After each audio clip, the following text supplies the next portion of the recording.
Happy New Year. My name is Abe Layden, Chairman of the Board of County Commissioners in Douglas County, and I'm honored to be joined by the President of the Douglas County School Board, Mike Peterson, and the President of the Douglas County Board of Health, Doug Benevento. As a Douglas County citizen, you likely have questions about Omicron as we begin 2022 and how Douglas County will be addressing it. As we have for 21 months, we continue to receive and monitor new COVID-19 data daily while working closely with local, state, and regional public health, emergency management, and hospital officials.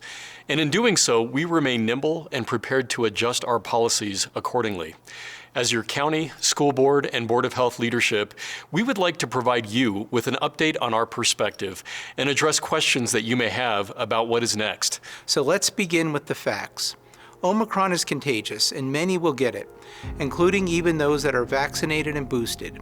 Reports are that for most, the symptoms are mild and less severe than Delta. In order to care for hospitals and frontline healthcare workers, we encourage you to talk with your provider about the COVID vaccine. We will never mandate that. Vaccination is your choice, not ours.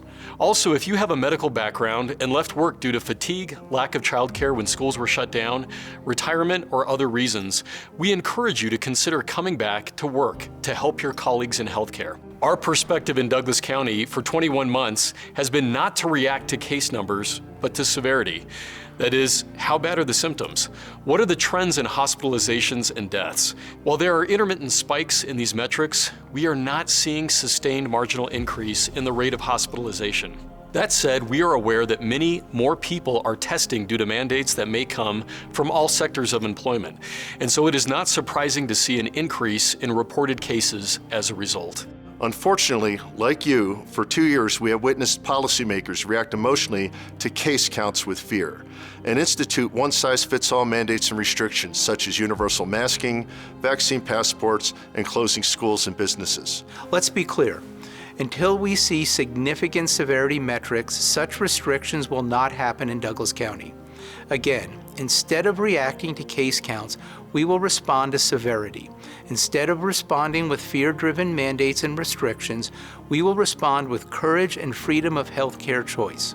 We will continue to monitor the data daily, and if things become more severe, we will make adjustments. However, the reality is that COVID is a coronavirus like thousands of other coronaviruses which change and mutate as viruses do.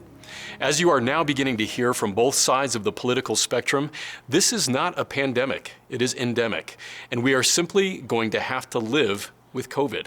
You've heard it from us for 21 months, but the President of the United States and our Colorado governor are also now speaking to that reality with this common sense approach that you have probably already adopted for some time now. Bottom line, under the data we are seeing right now, we will not be forcing you into masks or shutting down your businesses. And we are committed to in-person learning in our schools. In Douglas County, the sky's not falling. The sky's the limit. Thank you, and have a blessed 2022.